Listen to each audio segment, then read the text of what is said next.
அஸ்ஸலாமு அலைக்கும் வரஹ்மத்துல்லாஹி வபரகாத்துஹு. அல்ஹம்துலில்லாஹி ரப்பில் ஆலமீன். அஸ்ஸலாத்து வஸ்ஸலாமு அலா சய்யிதில் முர்ஸலீன் வ ஆலிஹி வ ஸஹ்பிஹி அஜ்மஈன். அஊது பில்லாஹி மினஷ் ஷைத்தானிர் ரஜீம். பிஸ்மில்லாஹிர் ரஹ்மானிர் ரஹீம். ரப்பிஷ்ரஹ் லி ஸத்ரி வ யஸ்ஸிர் லி அம்ரி வஹ்லுல் உக்ததம் மின் லிசானி யஃப்கஹு கௌலி. அல்லாஹும்ம ஸல்லி அலா சய்யிதினா முஹம்மதின் طب القلوب ودوائها وعافية الأبدان وشفائها ونور الأبصار وضيائها وعلى آله وصحبه وسلم. அல்லாஹுடைய பேரருளும் நபிகள் நாயகம் ஸல்லல்லாஹு அலைஹி வஸல்லம் அவர்களுடைய நல்லாசியும் நம் அனைவரின் மீதும் வந்து சேரட்டுமாக.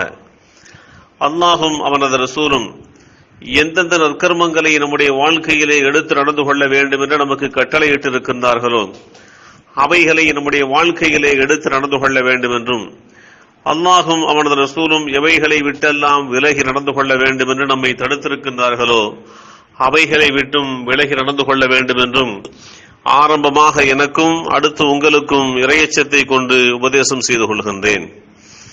அன்பிற்குரிய பெருமக்களே, அல்லாஹு தஆலா மனித சமுதாயத்தினுடைய வாழ்க்கைக்கு தேவையான சகலவிதமான நெறிமுறைகளையும் வாழ்க்கையினுடைய தத்துவங்களையும் மிக தெளிவான முறையிலே இந்த சமுதாயத்திற்கு எடுத்துரைத்திருக்கின்றான்.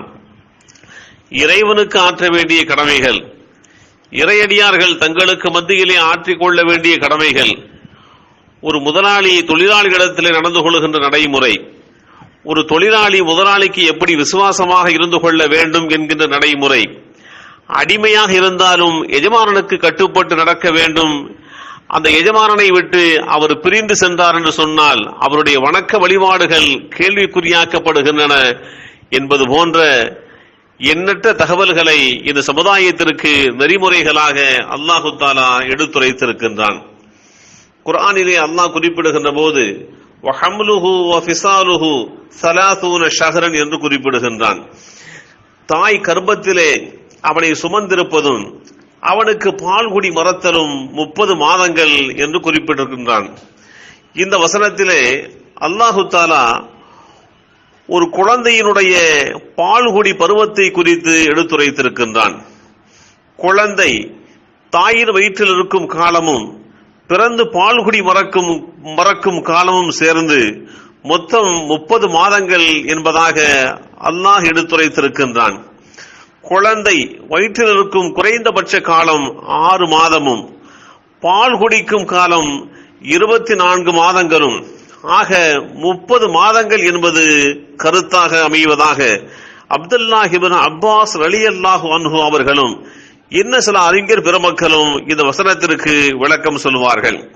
இதற்கு ஆதாரமாக பெற்ற தாய்மார்கள் தங்களின் மக்களுக்கு முழுமையாக 2 ஆண்டுகள் பால் கொடுப்பார்கள் என்ற இறை வசனத்தையும் இதற்கு ஒரு சான்றாக, ஒரு ஆதாரமாக அவர்கள் நமக்கு தெரிவிக்கின்றார்கள்.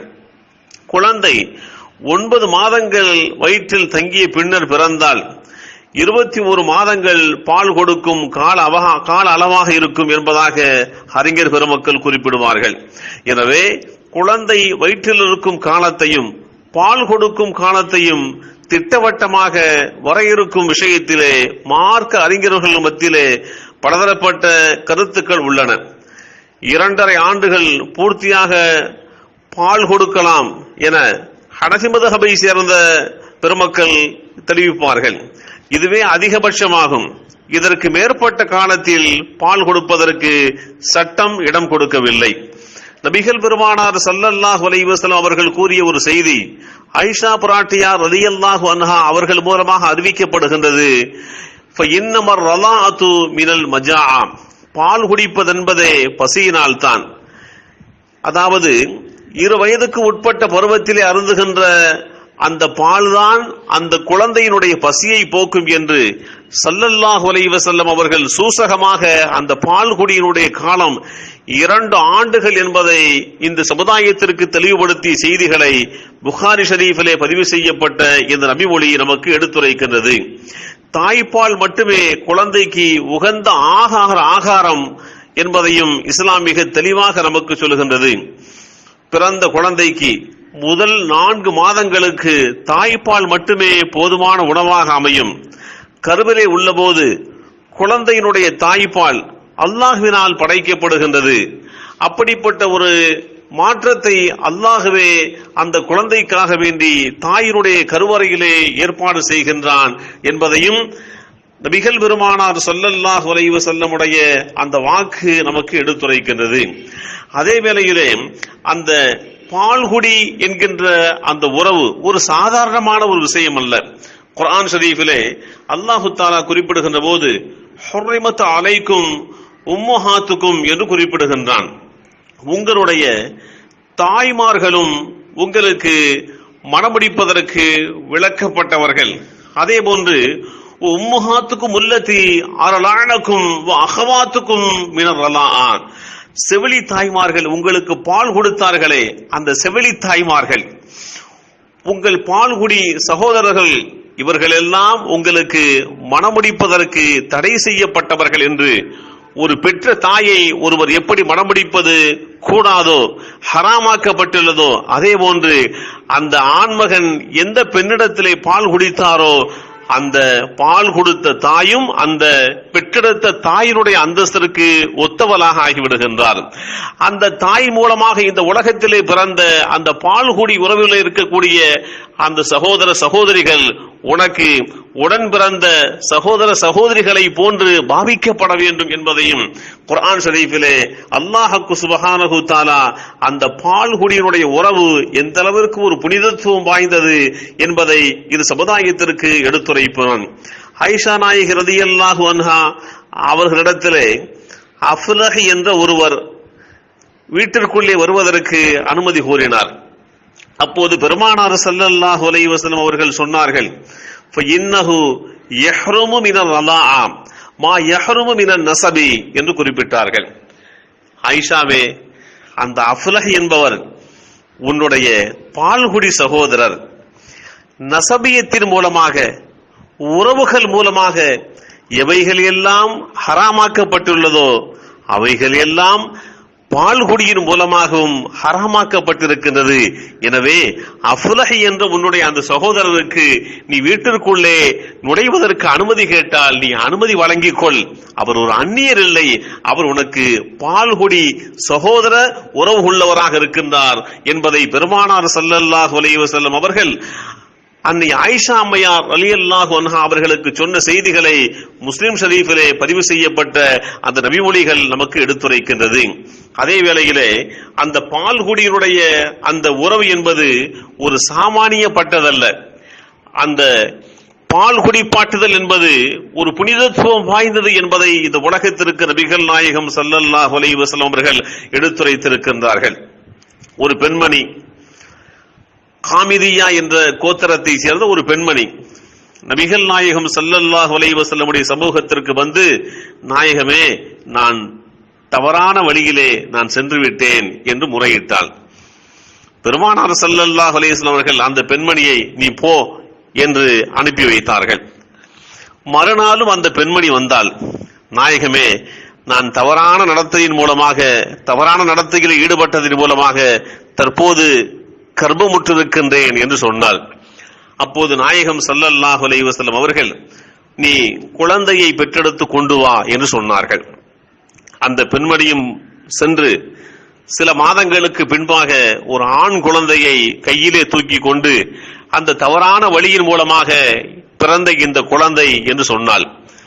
பெருமானார் ஸல்லல்லாஹு அலைஹி வஸல்லம் அவர்கள் இந்த குழந்தைக்கு 2 ஆண்டுகள் பாலூட்டி விட்டு பால்குடி மறக்கடிக்கப்பட்டதற்கு பின்பாக நீ இங்கே வா என்று சொன்னார்கள்.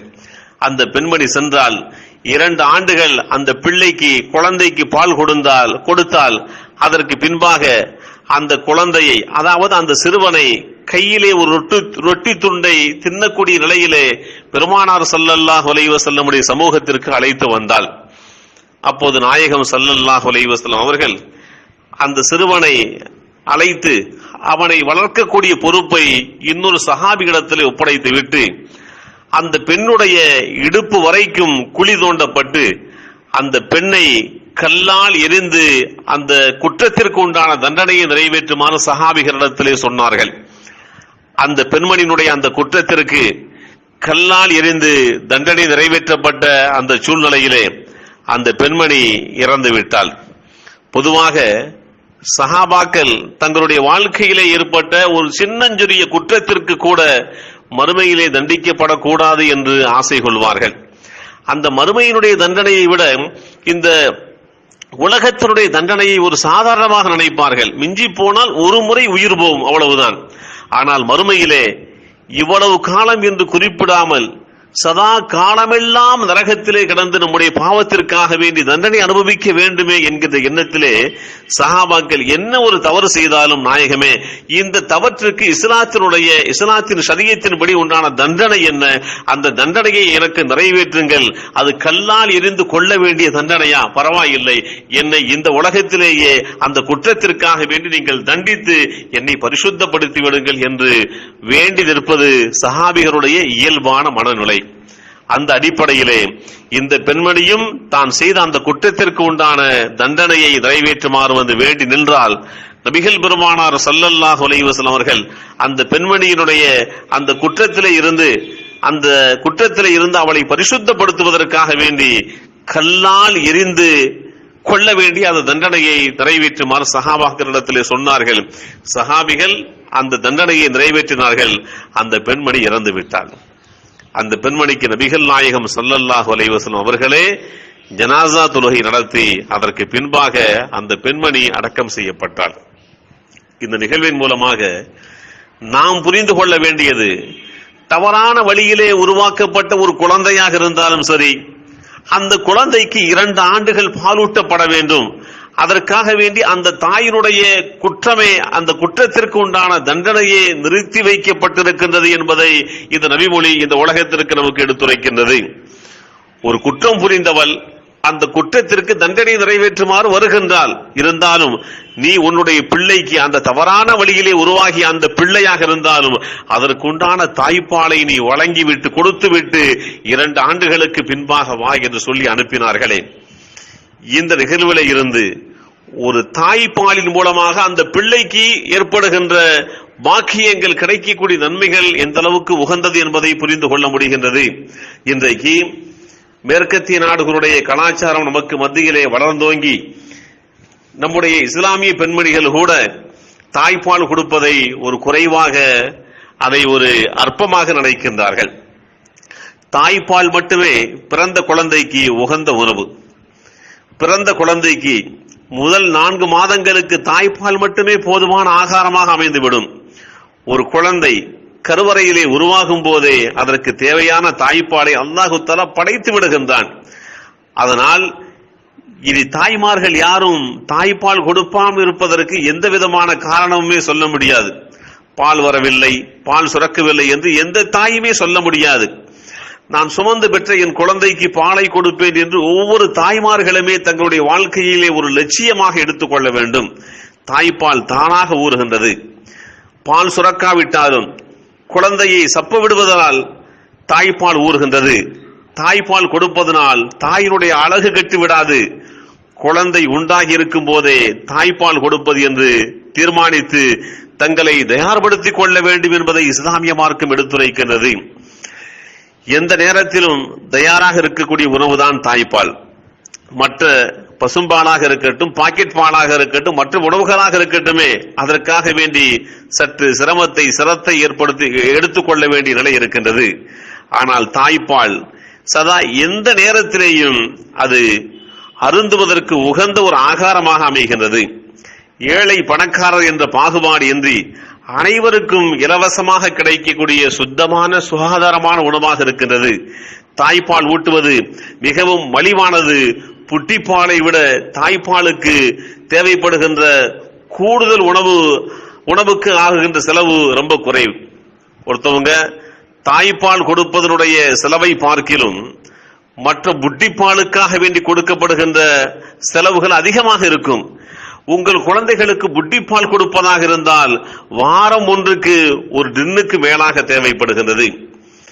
கொதிக்க வைக்காத தண்ணீரோ, கொதிநீரில் சுத்தம் செய்யப்படாத பாட்டிலோ, சமசீரான அளவிலே கலக்கப்படாத பால், கலவையே உங்கள் குழந்தையினுடைய உடல் நலம் கெடுவதற்கு உண்டான வாய்ப்பை ஏற்படுத்தி விடுகின்றது. தாய்ப்பால் குழந்தைக்கு தேவையான புரதம், சர்க்கரை, கொழுப்பு, விட்டமின், தாது சத்துக்கள் அடங்கியுள்ள ஒரு மிகப்பெரிய புஷ்டியான உணவாக இருக்கிறது. குழந்தையினுடைய மன வளர்ச்சிக்கும் உடல் வலிமைக்கும் ஏற்ற சத்தான உணவாக அல்லாஹ்வால் அந்த தாய்ப்பால் தயாரிக்கப்படுகின்றது. நோய் உண்டாக்கக்கூடிய பாக்டீரியா, வைரஸ் போன்ற கிருமிகள் இல்லாதது, நோய் எதிர்ப்பு சக்தி வலுப்பெற குழந்தைகளுக்கு மிகச்சிறந்த உணவாக அந்த தாய்ப்பால் அமைகின்றது. சப்பி சாப்பிடுவதன் மூலமாக குழந்தையினுடைய தாடை, எலும்பு, கன்னம் போன்றவை நல்ல வளர்ச்சி அடைந்து குழந்தைக்கு பொலிவான தோற்றத்தை அந்த தாய்ப்பால் அருந்துவதன் மூலமாக அந்த பிள்ளைக்கு கிடைக்கின்றது. தாய்ப்பால் குடிக்கும் குழந்தைக்கு அது வளர்ந்தவுடன் அலர்ஜி, ஆஸ்துமா, தோல் நோய்கள் வருவதற்கு உண்டான வாய்ப்பே இல்லாமல் போய்விடுகிறது. அதே போன்று சர்க்கரை நோய், சில வகை புற்றுநோய்கள் வரும் வாய்ப்பு குறைந்ததாக அந்த பிள்ளைகளுடைய வாழ்க்கை அமைந்து விடுகின்றது. கால்சியம் சத்து அதிகம் உள்ள தாய்ப்பால் சொத்தைப்பல் வராமல் அந்த பிள்ளையை பாதுகாக்கின்றது. தாய்ப்பால் கொடுப்பதனால் தாய்க்கும் குழந்தைக்கும் நெருங்கிய பிணைப்பு, பாசம், அன்பு ஏற்படுகின்றது என்பதை இன்றைக்கு உண்டான ஆய்வுகள் நமக்கு எடுத்துரைக்கின்றது. தாய்ப்பால் கொடுத்த தாய்மார்களுக்கு மார்பக புற்றுநோய், கர்ப்பப்பையிலே உண்டாகக்கூடிய புற்றுநோய்கள் வருகின்ற வாய்ப்பு மிகவும் குறைவு. தாயின் மார்பகங்களுடைய உருவமைப்பு சீர்வருகின்றது. தாய்ப்பால் ஊட்டும் தாய்மார்களுடைய அடுத்த கர்ப்பம் தரிபடுகின்றது, தரிப்பது தாமதமாக ஆகிவிடுகின்றது. இது போன்ற உண்டான பாக்கியங்கள் தாய்க்கும் பிள்ளைக்கும் கிடைக்கின்றது என்பதை யாரும் மறுக்க முடியாது. ஆக இந்த தாய்ப்பாலின் மூலமாக ஏற்படுகின்ற எண்ணற்ற பிரயோஜனங்களை WHO என்று சொல்லப்படக்கூடிய வேர்ல்டு ஹெல்த் ஆர்கனைசேஷன் மிக தெளிவாக இந்த சமுதாயத்திற்கு சொல்லி தந்திருக்கின்றது. அந்த தாய்ப்பாலை விட உலகத்திலே எத்தனை கோடி செலவு செய்தாலும் மிகச்சிறந்த ஊட்டச்சத்தை உருவாக்க முடியாது என்பதை யாரும் மறுக்க முடியாது. ஒரு பிள்ளைக்கு ஒரு தாய் நினைத்தால் தினமும் 12 முதல் 18 தடவை வரை அந்த பால் கொடுக்கக்கூடிய ஆற்றலை தனக்கு உண்டாக்கி கொள்ளலாம். அதே வேளையிலே இந்த தாய்ப்பால் ஊறுவதற்காக வேண்டி மிதமான உணவு, காய்கறிகள், அதிகமாக தண்ணீர் குடித்தல் போன்றவற்றின் மூலமாகவே இந்த தாய்ப்பால் தாயினுடைய மார்பகத்திலே உருவாகி விடுகின்றது. ஒரு குழந்தைக்கு தாய்ப்பால் கொடுப்பதன் மூலமாக அந்த குழந்தைக்கு சிறுநீர் சம்பந்தப்பட்ட கோளாறுகள் வராமல் பாதுகாக்கப்படுகின்றது. அந்த பிள்ளைக்கு தூக்கமின்மை போன்ற பிரச்சனைகள் வராமல் அந்த பிள்ளை பாதுகாக்கப்படுகின்றது. எனவேதான் இஸ்லாம் பால்குடி என்பது மிக முக்கியமான ஒன்று என்பதை இந்த உலகத்திற்கு வழிகாட்டுகின்றது. பாலூட்டிய செவிலித்தாயையும் தாயாகவே பார்க்க வேண்டும் என்கின்ற நடைமுறையை இந்த உலகத்திற்கு இஸ்லாம் எடுத்துரைக்கின்றது. நபிகள் பெருமானார் ஸல்லல்லாஹு அலைஹி வஸல்லம் அவருடைய சமூகத்திற்கு ஒரு பெண்மணி வருகை தந்தால், அந்த வருகை தந்த அந்த பெண்மணிக்காக வேண்டி பெருமானார் ஸல்லல்லாஹு அலைஹி வஸல்லம் அவர்கள் தன் மேலே கிடந்த அந்த மேலங்கி எடுத்து கீழே விரித்து அமர வைத்தார்கள். நாங்கள் கேட்டோம், இந்த பெண்மணி யார்? இந்த பெண்மணிக்கு பெருமானார் ஸல்லல்லாஹு அலைஹி வஸல்லம் அவர்கள் இவ்வளவு மரியாதை மதிப்பு செய்கின்றார்களே யார் என்று கேட்டோம். அப்போது சொல்லப்பட்டது, ஹாதிஹி உம்முஹுல்லதி அர்லஅத்துஹு, இவள்தான் நபிகள் நாயகம் ஸல்லல்லாஹு அலைஹி வஸல்லம் அவர்களுக்கு பால் கொடுத்த செவிலித்தாய் ஹலீமா பிராட்டியார் ரலியல்லாஹு அன்ஹா என்று எங்களுக்கு இந்த தகவல் எடுத்துரைக்கப்பட்டது. அபி துஃபைல் ரலியல்லாஹு அன்ஹு அவர்கள் அறிவிக்கக்கூடிய இந்த நபிமொழி அபூதாவுதிலே பதிவு செய்யப்பட்டிருக்கின்றது. தாயினுடைய பாலாக இருந்தாலும் செவிலித்தாயினுடைய பாலாக இருந்தாலும் அந்த பால் ஆற்றல் உள்ளதாக இருக்கின்றது. அந்த பால் கொடுத்த அந்த தாயை கண்ணியப்படுத்த வேண்டும். அவர்களுக்காக வேண்டி மேலங்கி எடுத்து கீழே விரித்தாலும் அது ஒருவருக்கு கண்ணிய குறைவாக அமையாது. அதே வேளையிலே அப்படியெல்லாம் அந்த பால் குடிப்பு செவிலித்தாயை கண்ணியப்படுத்த வேண்டும் என்பதை இஸ்லாம் நமக்கு எடுத்துரைக்கின்றது. அன்பிற்குரிய பெருமக்களே, இன்றைக்கு நம் பெண்களுக்கு மத்தியிலே தாய்ப்பால் கொடுக்கக்கூடிய அந்த பழக்கம், பண்பு ரொம்ப குறைந்து விட்டது. அதன் மூலமாக ஏற்படுகின்ற விளைவு என்ன? குழந்தைக்கு நோய் எதிர்ப்பு சக்தி குறைந்து காணப்படுகின்றது. சின்னஞ்சிறிய பிள்ளைகளுக்கு ஏற்படுகின்ற அந்த நோய்களை கண்டுபிடிப்பதற்காக வேண்டி மருத்துவர்கள் எவ்வளவோ சிரமங்களை மேற்கொள்ளுகின்றார்கள். என்ன செய்கின்றது என்பதை கண்டுபிடிக்கவே பல நாட்கள் ஆகின்றது. பொது மருத்துவம் பார்க்கப்படுகின்ற மருத்துவமனைகளை விட குழந்தைகளுடைய மருத்துவமனையிலேதான் அதிகமாக கூட்டம் இருக்கின்றது. இதற்குண்டான காரணம் என்ன? தற்காலிகத்திலே பிறக்கப்படுகின்ற அந்த குழந்தைகளுக்கு முறையே போதிய தாய்ப்பால் கொடுக்கப்படாதனுடைய விளைவாக குழந்தைகள் பல பாக்டீரியாக்கள் மூலமாக தாக்கப்படுகின்றார்கள், பல வைரஸ் மூலமாக தாக்கப்படுகின்றார்கள். சாதாரண காய்ச்சலை கூட தாங்கிக் கொள்கின்ற அளவுக்கு அந்த பிள்ளைகளுடைய உடல் வலிமை பெறாமல் போய்விடுகின்றது. இதற்கெல்லாம் காரணம் என்ன? நம்முடைய பிள்ளைகளை மருத்துவமனையிலே சேர்த்துவிட்டு எவ்வளவு சிரமப்படுகின்றோம். தாயும் தந்தையும் விடிய விடிய கண் விழித்து அந்த பிள்ளையை பாதுகாக்க, அந்த பிள்ளையை பராமரிப்பதற்காக வேண்டி எவ்வளவு சிரமங்களை எடுத்துக் கொள்கின்றோம். அன்பிற்குரிய பெருமக்களே, இவைகளையெல்லாம் சிந்திக்க வேண்டும். நம்முடைய குழந்தைகள் எல்லா விதமான நோய்களுக்கு உண்டான எதிர்ப்புள்ள பிள்ளைகளாக, கடந்த காலத்திலே நம்முடைய தாய்மார்கள் எப்படி தாய்ப்பால் ஊட்டி நம்மை எல்லாம் வளர்த்தார்களோ அதுபோன்று நம்முடைய சந்ததிகளுக்கு மத்தியிலேயும் இந்த தாய்ப்பால் சம்பந்தப்பட்ட விழிப்புணர்வு ஏற்பட வேண்டும். ஆகஸ்ட் மாதம் முதல் வாரத்தை தாய்ப்பால் வாரமாக கடைபிடிக்கப்பட்டு கல்லூரி மாணவ மாணவிகளும் பள்ளி மாணவ மாணவிகளும் அந்த தாய்ப்பால் சம்பந்தப்பட்ட விழிப்புணர்வை இந்த சமுதாய மக்களுக்கு மத்தியிலே ஏற்படுத்திக் கொண்டிருப்பதை காண முடிகின்றது. அந்த அளவிற்கு தாய்ப்பால் சம்பந்தப்பட்ட விழிப்புணர்வு குறைந்து போய்விட்டதனுடைய விளைவாக இது மாதிரி உண்டான பிரச்சாரங்கள் எல்லாம் செய்ய வேண்டிய நிர்பந்தத்திற்கு மனித சமுதாயம் உள்ளாக்கப்பட்டிருக்கின்றது. அருமைக்குரிய பெருமக்களே, தாய்ப்பாலுடைய மகத்துவத்தை புரிந்து கொண்டு, அந்த தாய்ப்பாலின் மூலமாக ஏற்படுகின்ற பிரயோஜனங்களை புரிந்து கொண்டு நம்முடைய சந்ததிகளுக்கு தாய்ப்பால் கொடுத்து வளர்க்கக்கூடிய நிலையை உருவாக்கி கொள்ள வேண்டும். எல்லாம் வல்ல அல்லாஹ்வுக்கு சுப்ஹானஹு தஆலா நம்முடைய சந்ததிகளுக்கு மத்தியிலே நோய் நொடி இல்லாத வாழ்க்கையை, சீரான சிறப்பான நீண்ட ஹயாத் பாக்கியத்தை தந்தல் புரிவானாக. நம்முடைய பிள்ளைகளுக்கு சகல விதமான நோய் நொடிகளில் இருந்து பாதுகாப்பானாக. நம்முடைய பிள்ளைகளுக்கு, நம்முடைய சந்ததிகளுக்கு தாய்ப்பால் கொடுக்கக்கூடிய பாக்கியத்தை அவர்களுடைய தாயார்கள் மூலமாக எல்லாம் வல்ல அல்லாஹு தஆலா ஏற்படுத்தி கொடுப்பானாக. வாஹிரு தஅவானா அனில் ஹம்துலில்லாஹி ரப்பில் ஆலமீன். அஸ்ஸலாமு அலைக்கும் வரஹ்மத்துல்லாஹி வபரகாத்துஹு.